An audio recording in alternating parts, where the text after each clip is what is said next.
बच्चों, मेरा नाम है मोहित और आपका स्वागत है हमारे यूट्यूब चैनल हिस्ट्री चैंपियन में। तो जैसा कि आप जानते हो, आपका पेपर होने वाला है संसाधन व पर्यावरण, उससे संबंधित जितने भी महत्वपूर्ण प्रश्न होने वाले हैं सारे के सारे मैं आपको करवाने वाला हूँ। तो जो अगला इंपॉर्टेंट क्वेश्चन है उसका खनिज संसाधनों के आर्थिक महत्व के बारे में बताएं। तो खनिज संसाधन होते हैं, उनके जितने भी आर्थिक महत्व होते हैं उसके बारे में अपन समझेंगे। काफ़ी ज़्यादा महत्वपूर्ण प्रश्न है ये। साथ के साथ आपको इसकी पीडीएफ टेलीग्राम चैनल पे मिल जाएगी। तो वीडियो को लाइक कर देना, चैनल को सब्सक्राइब कर देना, अपने दोस्तों को जरूर से शेयर कर देना। पहला प्रश्न है, खनिज संसाधन जो आपके सामने वो किसी भी देश की क्या होते हैं, अर्थव्यवस्था की रीढ़ की हड्डी होते हैं। भाई कोई भी देश है जिसके पास क्या है, जितने ज़्यादा संसाधन उतने ही ज़्यादा क्या होगा, शक्तिशाली होगा, इतने ही रूप से वो आर्थिक रूप से मजबूत होगा। आप ज़्यादा दूर क्यों जाओ, आप यूएई है, दुबई यूएई के अंदर है ना, सऊदी हो गया, इराक हो गया, इनके पास क्या है, इनके पास कोई भी संसाधन नहीं है। सिर्फ एक सबसे जरूरी संसाधन है, वो क्या था, खनिज, दो तेल, प्राकृतिक गैस हो गई, जो आपके सामने क्रूड ऑयल हो गया, जो पेट्रोलियम हो गया, डीजल हो गया, ये वाला। सिर्फ एक ऐसा सबसे मजबूत संसाधन था जो औद्योगिक क्रांति के बाद में सबसे ज़्यादा उपयोगी सिद्ध हुआ। और आज वही देश जिनके पास पीने तक का पानी नहीं था, आज सबसे अमीर देशों की श्रेणी में। क्यों? क्योंकि उनके पास क्या था, सबसे जरूरी संसाधन था। तो यही है, खनिज संसाधन होते हैं वो किसी भी देश की अर्थव्यवस्था होते हैं, उसकी क्या होते हैं, एक प्रकार की रीढ़ की हड्डी होते हैं। और इनका जो आर्थिक महत्व होता है वो अलग अलग प्रकार से होता है और उनका आर्थिक महत्व भी होता है। तो कहाँ कहाँ पर खनिजों का जरूरत होती है, पहले औद्योगिक विकास का आधार तो उद्योग होते हैं, उनके विकास के लिए जो आपके सामने खनिजों का बहुत ज़्यादा महत्व होता है। तो आज के समय वाणिज्यवाद के जो युग के अंदर आपको पता है उद्योगों का सबसे ज़्यादा महत्व है। जिस देश के पास, जिस राष्ट्र के पास सबसे ज़्यादा उद्योग हैं, जिनके पास सबसे ज़्यादा औद्योगिक शक्ति है, वही देश क्या है, पूरी दुनिया पर राज करते हैं, वही क्षेत्र सारी दुनिया पर राज करता है। और उनको जो उद्योगों को चलाने के लिए क्या चाहिए होते हैं, खनिज चाहिए होते हैं। जैसे लोहा, कोयला, तांबा, बॉक्साइट जैसे खनिज आधुनिक उद्योगों के लिए कच्चे माल प्रदान करते हैं। तो आपको पता है कोई भी उद्योग हो गया, उसके अंदर लोहा हो गया, कोयला हो गया, तांबा हो गया और बॉक्साइट हो गया, ये सब आपके सामने कुछ प्रमुख खनिज हैं जिनकी आवश्यकता सदैव पड़ती ही पड़ती है। समझ में आ गया आपके सामने। तो लोहा, कोयला, तांबा, बॉक्साइट जैसे खनिज होते हैं, ये जो वर्तमान समय के जो उद्योग होते हैं उनके लिए कच्चे माल के रूप में क्या करते हैं, काम करते हैं।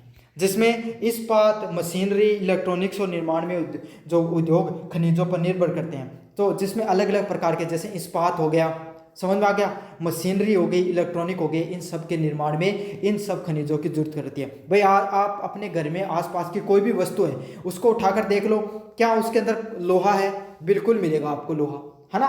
कोयला है, भाई कोयले का निर्माण है, आप कोयला आपके घर में, तो लकड़ी वाला कोयला नहीं, जो खनिज से के रूप में निकलता है वो वाला कोयला।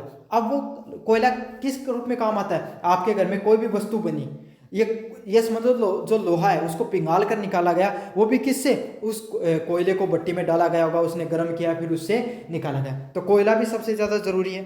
क्या तांबा और बॉक्साइट जैसे खनिज आपके आसपास आपको दिखाई देते हैं, नहीं दिखाई देते, बिल्कुल दिखाई देते हैं। तो यही है, कोई भी उद्योग के निर्माण में जो खनिज हैं उनको, वो क्या होते हैं, बहुत सबसे ज़रूरी हिस्सा होते हैं, खनिज हैं। तो आपके सामने वो यही चीज़ है, खाना बनाने बैठे हो, अगर आटा है, गेहूँ है, तभी क्या कर सकते हो, आप खाना बना सकते हो। खनिज उस प्रकार से हैं। रोजगार के सृजन के लिए खनन उद्योग, खनिज प्रसंस्करण और संबंधित विनिर्माण क्षेत्र में बड़ी संख्या में रोजगार उत्पन्न होते हैं। तो भाई आपको पता है कोई भी खनिज हो गया, खनिज को उसको खनन करने से लेकर, निकालने से लेकर, उसका आपको उसको अलग करने से लेकर उससे कोई वस्तु बनाने तक बहुत सारे लोग हैं उस प्रक्रिया से क्या होते हैं, जुड़े हुए होते हैं। तो इससे क्या होता है, बहुत सारे लोगों को रोजगार मिलता है। अब रोजगार मिलता है तो लोगों के हाथों में पैसा आता है, लोग आर्थिक रूप से मजबूत होते हैं। और कोई व्यक्ति हो गया, कोई भी राष्ट्र हो गया, आर्थिक रूप से मजबूत होता है तो उसकी क्या होती है, धीरे धीरे वो आगे भी बढ़ता है। तो यही है, खनिज है वो बहुत सारे लोगों को क्या करते हैं, रोजगार सर्जन या रोजगार प्रदान करने का भी कार्य करते हैं। अगला क्या है, निर्यात आय। कई देश खनिजों का निर्यात करके बहुमूल्य विदेशी मुद्रा अर्जित करते हैं। तो खनिज क्या करते हैं, आपके सामने खनिज हैं जो कई देश क्या करते हैं, खनिजों को निर्यात करके खनिज एक देश से ले जाकर दूसरे देश तक आपको सामने जो निर्यात करते हैं, इससे क्या होते हैं, बहुमूल्य जो विदेशी मुद्रा है वो भी मिलती है। जैसे आपके सामने अब अमेरिका इतना मजबूत क्यों है, क्योंकि उसका जो डॉलर है वो क्या है, बहुत ज़्यादा मजबूत है। क्यों मजबूत है? सारी दुनिया में जो व्यापार होता है वो किस में होता है? डॉलर में होता है। डॉलर आप अमेरिका में ले जाओ, आप यूएसए में या यूरोप में ले जाओ, ऑस्ट्रेलिया में ले जाओ, एशिया में किसी भी कॉन्टिनेंट में ले जाओ, अगर आपको व्यापार करना है तो सर्वमान्य चीज़ क्या होगी? डॉलर होगी। आपने डॉलर के बदले कोई भी चीज़ को क्या कर सकते हो? खरीद फरोख्त कर सकते हो। समझ में आ गया? तो यही है आपके सामने जो निर्यातित आय भी निर्माण करने में भी करती है। अब एक बात सोचो, भारतीय लोग क्या करते हैं? विदेश में कमाने जाते हैं, वहां से उन्होंने पैसा कमाकर भारत में बेचते हैं, तो इससे क्या होता है? वो मुद्रा भारत में आती है, तो उससे भी भारतीय लोगों को क्या होता है? फायदा होता है। तो यही है, जो निर्यातित आय है उसका भी क्या होता है? उसको भी फायदा देखने को मिलता है। अगला है बुनियादी ढांचे का विकास होना। तो जो अपना बुनियादी ढांचा है, जो हमारा इंफ्रास्ट्रक्चर है, उसका भी विकास होने में मदद होती है। जैसे सीमेंट और चूना पत्थर जैसे जो सड़कों का, पुलों का, भवनों और ऊर्जा संयंत्रों के निर्माण में आवश्यक होते हैं। तो अलग अलग प्रकार के खनिज पाए जाते हैं, जिसमें आपके सामने सीमेंट हो गई, चूना पत्थर हो गए, ये सब क्या है? अलग अलग प्रकार के सड़कों के निर्माण हो गए, पुलों के निर्माण हो गए और भवनों के निर्माण में क्या होते हैं? आवश्यक होते हैं। सबको पता है सीमेंट है वो अलग अलग प्रकार के चूना पत्थर से बनती है ना। इसमें अलग अलग प्रकार के खनिजों का उपयोग किया जाता है। आपके आसपास कोई भी वस्तु है, कोई भी घर का निर्माण है, कोई पुल का, कोई सड़क का निर्माण है, कोई भी भवन का निर्माण है, क्या उसमें सीमेंट लगी हुई है? क्या वहाँ पर लोहा लगा हुआ है? बिल्कुल लगा हुआ है। कहाँ से आए ये? कहाँ से आए? आपके सामने खनिजों से निकल कर आए हैं। तो यही है, अपने भारत देश के या कोई भी देश के निर्माण के लिए उसकी जो बुनियादी ढांचा होता है, उसके विकास में सीमेंट का बहुत बड़ा योगदान होता है। और सीमेंट कहाँ से आती है? खनिजों से ही निकल कर आती है। अगला है ऊर्जा स्रोत। कोयला, पेट्रोलियम और प्राकृतिक गैस जैसे जो खनिज ऊर्जा उत्पादन के प्रमुख स्रोत होते हैं, जो उद्योगों और परिवहन को शक्ति प्रदान करते हैं। तो कोयला, पेट्रोलियम और जो प्राकृतिक गैस है, ये क्या है? ये खनिज है। ये क्या करते हैं? हमारे ऊर्जा उत्पादन, जो ऊर्जा का उत्पादन होता है, उसके लिए सबसे प्रमुख स्रोतों में से एक है। समझ में आ गया? आपके जितने भी जो प्राकृतिक संसाधन हैं, उनमें जितने भी जो ऊर्जा के जो स्रोत होते हैं, उनमें से प्रमुख स्रोतों में से कौन से होते हैं? कोयला, पेट्रोलियम और प्राकृतिक गैस। ये क्या करते हैं? ये सारे के सारे संसाधन हमारे जो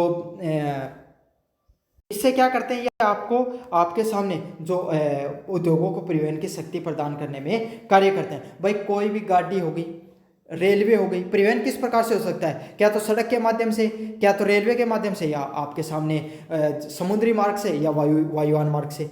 इन सब मार्गों से हो सकता है। सारे के सारे मार्गों में कहीं ना कहीं क्या तो कोयला जुड़ा हुआ होगा, क्या पेट्रोलियम या प्राकृतिक गैस का उपयोग होगा, या फिर इलेक्ट्रिसिटी से चलेंगी तो इलेक्ट्रिसिटी से चलेंगी तो वो भी कहीं ना कहीं कोयले से, आपके सामने कोयले से इलेक्ट्रिसिटी का निर्माण होता है। तो यही है, ये जो कोयला है, पेट्रोलियम और प्राकृतिक गैस है, ये क्या होते हैं? ऊर्जा का स्रोत होते हैं, जो क्या करते हैं? उद्योगों के और परिवहन के, सड़क परिवहन को आपको शक्ति प्रदान करने का कार्य करते हैं। तकनीकी प्रगति।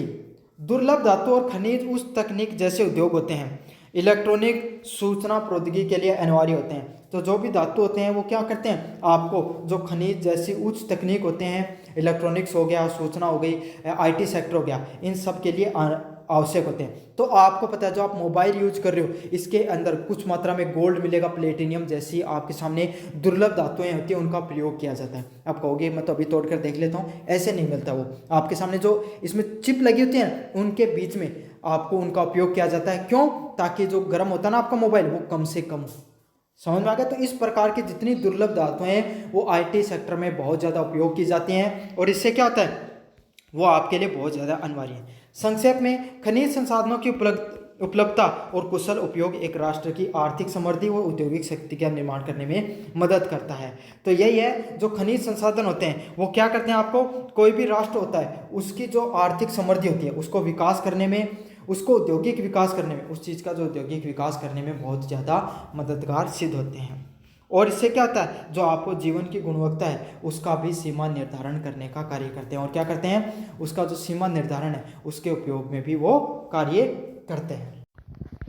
अब बढ़ते हैं अपन जो अगले वाला इंपॉर्टेंट क्वेश्चन है, अक्षय ऊर्जा संसाधन नॉन कन्वेंशनल एनर्जी रिसोर्सेज के प्रकार लिखिए। तो अक्षय ऊर्जा के जो संसाधन होते हैं, नॉन कन्वेंशनल आपके सामने जो एनर्जी रिसोर्सेज होते हैं, उसके कौन से प्रकार होते हैं, उसके बारे में आपको बताना है। कौन से होते हैं?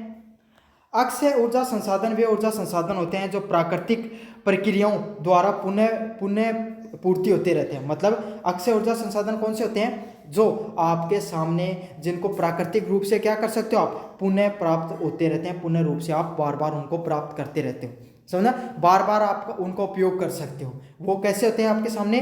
अक्षय ऊर्जा संसाधनों के रूप में उनको जाना जाता है। और जिनका उपयोग करने पर वे समाप्त नहीं होते, और जिनका उपयोग करने पर क्या होता है? वो समाप्त बिल्कुल भी नहीं होते हैं। इन्हें गैर परंपरागत ऊर्जा स्रोत भी कहा जाता है। और इनको किस प्रकार के ऊर्जा स्रोतों के रूप में जाना जाता है? गैर परंपरागत ऊर्जा स्रोतों के रूप में भी जाना जाता है। इसमें से कौन से प्रमुख हैं? पहला है सोलर ऊर्जा। समझ में आया? जो गैर परंपरागत, जो आपके सामने जितने भी जो ऊर्जा स्रोत है उसमें से पहला कौन सा है? सोलर ऊर्जा। सौर ऊर्जा क्या है? सूर्य से प्राप्त ऊर्जा। जो सौर ऊर्जा क्या होती है? सूर्य से जो प्राप्त ऊर्जा होती है उसको सौर ऊर्जा के नाम से जाना जाता है, जिनका उपयोग सोलर पैनलों, फोटोवोल्टिक द्वारा ऊर्जा बनाने या जल को गर्म करने के लिए किया जाता है। तो सोलर ऊर्जा कौन सी होती है? जिनका उपयोग किस में करते हो? आपको सूर्य से ऊर्जा प्राप्त करने में, जिनका उपयोग सौर पैनल, जो सौर ऊर्जा के जो पैनल होते हैं उनका निर्माण करने में और बिजली बनाने में और जो जल को गर्म करने में किया जाता है। तो सीधी सीधी बात है, ऐसी ऊर्जा जो उसको सूर्य की जो किरणें होते हैं उनका उपयोग करके आप निर्माण करते हो उसको सौर ऊर्जा का निर्माण कहते हैं। आपके घर में आपने देखा होगा आजकल जो सूर्य घर जो योजना चल रही है, बिजली योजना, उसमें क्या होता है? फोटो प्लेट लगाए जाते हैं आपके सामने, उसके माध्यम से आप उसको क्या करते हो? जो सूरज की किरणों के माध्यम से, सूरज की ऊर्जा के माध्यम से बिजली का उत्पादन करते हो। पवन ऊर्जा कौन सी होती है? पवन चक्कियों के माध्यम से पवन की गति ऊर्जा को बिजली में उपयोग करना। तो अलग अलग प्रकार के जो आपके सामने जो टर्बाइनर लगे होते हैं वो क्या करते हैं? आपके सामने बड़ी बड़ी पवन चक्कियां लगी रहती हैं, वो घूमती हैं, आवाज़ चलती है, तब उससे क्या होता है? उसमें टर्बाइनर लगा रहता है, वो घुमाता है उसको, और उससे क्या, वो उस ऊर्जा को, मैकेनिकल एनर्जी को इलेक्ट्रिकल एनर्जी में बदलता है, यांत्रिक ऊर्जा को आपको बिजली के अंदर बदल कर देता है। समझ में आ गया? तो पवन चक्कियों के माध्यम से पवन की गतिज ऊर्जा को जो परिवर्तित करना, उसको किस नाम से जाना जाता है? पवन ऊर्जा के नाम से जाना जाता है। जल विद्युत ऊर्जा। जल विद्युत ऊर्जा क्या होती है? नदियों के जल प्रवाह की शक्ति को उपयोग करके टर्बाइनर घुमाकर बिजली उत्पादित की जाती है। तो नदियाँ होती हैं, उसके अंदर जो जल शक्ति होती है, जो जल निकलता है, भाई आपने क्या कर दिया? बांध बना दिया, बांध से पानी छोड़ रहे हो, तो उस समय उस पानी से क्या कर सकते हो? टर्बाइनर घुमा सकते हो। इससे क्या होता है? जो बिजली है उसका उत्पादन होता है। इससे बड़े बड़े बांध, छोटे बिजली घर, पानी बिजली की जो परियोजना है दोनों से प्राप्त किया जा सकता है। कैसे बना सकते हो? जो बड़े बड़े बांध बनाए जा सकते हैं, बाखड़ा नांगल जैसे बांध हैं, छोटे छोटे बांध भी होते हैं आपके सामने, उन सब बांधों से क्या होती है? बिजली का उत्पादन होता है। उस उत्पादन से आज अपन जो बिजली का उपयोग करते हैं वो सभी उन बांध परियोजनाओं की ही देन होती है। समझ में आ गया? अब इन प्रकार की क्या होते हैं? फिर से नदियाँ चलती हैं, है ना, वर्षा हो गई, वही पानी बाहर निकल गया, इवेपोरेट हो गया, बारिश हो गई, और उसको क्या कर सकते हो? आप पुनः उपयोग कर सकते हो नदियों के माध्यम से। तो ये कुछ पुराने ऐसे तरीके हैं जिनके माध्यम से आप क्या कर सकते हो? बार बार ऊर्जा का उपयोग कर सके हो। भूतापीय ऊर्जा कौन सी होती है? पृथ्वी के आंतरिक भाग से निकलने वाली गर्मी का उपयोग बिजली पैदा करने और सीधा तापमान के लिए किया जाता है। तो भूतापीय ऊर्जा कौन सी होती है? पृथ्वी का जो आंतरिक भाग होता है उससे जो गर्मी निकलती है ना, उससे क्या कर सकते हो अपन? उससे सीधा का सीधा बिजली का उत्पादन किया जा सकता है। आपने काफ़ी बार जगह होगा ऐसी जगह जहाँ पर लावा वगैरह निकलता है, लद्दाख वगैरह की जगह होती हैं काफ़ी बार, जहाँ से जो है ना पृथ्वी से गर्म पानी निकलता है। गर्म पानी कैसे निकलता है? क्योंकि वो ऐसी जगह होती है जहाँ पर पहले को ज्वालामुखी फटी होती है, तापमान पृथ्वी का ज़्यादा है, पानी की मात्रा भी अच्छी खासी मात्रा में, तो पानी बाहर निकलता रहता है भाप के रूप में, काफ़ी बार भाप भी निकलती रहती है। तो उससे टर्बाइनर घुमाकर अपन क्या कर सकते हैं? ऊर्जा का निर्माण कर सकते हैं। उसको क्या कहा जाता है? जियोथर्मल एनर्जी के रूप में जानते हैं, आपके सामने भूतापीय ऊर्जा के रूप में जानते हैं। जैव ऊर्जा है बायोमास ऊर्जा।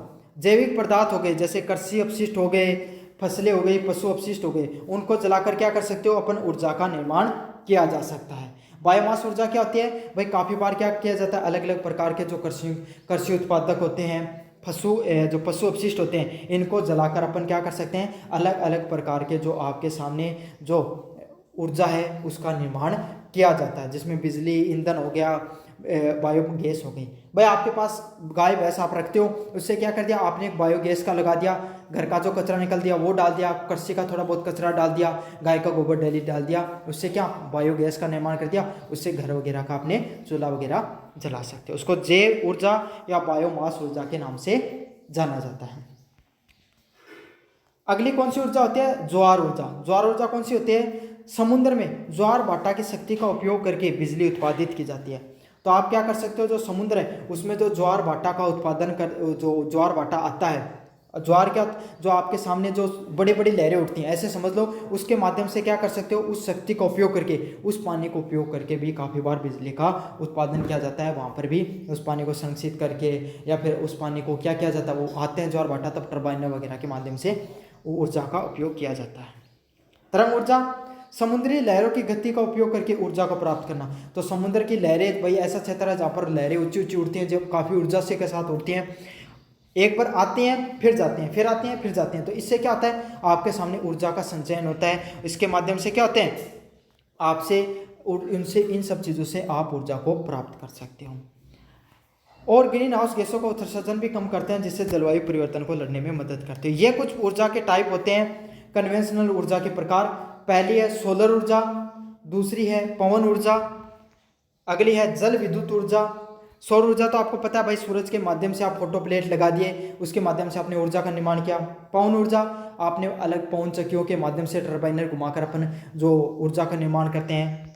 जल विद्युत ऊर्जा, अपन जो बांध वगैरह होते हैं उससे जो पानी छोड़ा जाता है नदियों से, उस समय टर्बाइनर वगैरह लगा दिया और आपको पूरा का पूरा बड़े बड़े बांधों से अच्छे से क्या हो गया, पूरे के पूरा जो वो टर्बाइनर घूमता है और बिजली का निर्माण होता है। सबसे ज़्यादा यहीं से होता है। भूतापीय ऊर्जा, जो जमीन है उससे भाप निकलती रहती है, गर्मी निकलती रहती है, या फिर काफ़ी बार पानी उबलता रहता है, वहाँ से अपन निर्माण कर सकते हो। बायोमेस, जैव ऊर्जा। जैविक ऊर्जा क्या होती है, जहाँ पर बिजली ईंधनों के माध्यम से आप कचरे को जलाकर फसलों या अपशिष्ट के माध्यम से आप क्या कर सकते हो, आप ऊर्जा का निर्माण करते हो। ज्वारीय ऊर्जा, समुद्र में ज्वार भाटा का शक्ति का उपयोग करके बिजली उत्पादित की जाती है, उसको ज्वारीय ऊर्जा के नाम से जाना जाता है। अगला कौन सी है? तरंग ऊर्जा। समुद्री तरंगों का गति को उपयोग करके ऊर्जा जो प्राप्त की जाती है उसको क्या कहा जाता है, तरंग ऊर्जा के नाम से जाना जाता है। तो ये कौन से होते हैं? अक्षय ऊर्जा संसाधनों के रूप में इनको जाना जाता है। ये था आपका सबसे इम्पोर्टेंट क्वेश्चन, मैंने अच्छे से करवा दिया है। टेलीग्राम जरूर से ज्वाइन कर लेना, टेलीग्राम को ज्वाइन करना जरूरी है। साथ के साथ आपको क्या करना है, अन्य वीडियो देखना चाहते हो इस टॉपिक से संबंधित, तो वो भी मैंने डिस्क्रिप्शन में टेलीग्राम का जो लिंक दे रखा प्लेलिस्ट का, उस प्लेलिस्ट के लिंक पे जैसे क्लिक करोगे अन्य वीडियो तक भी आप पहुंच जाओगे। धन्यवाद।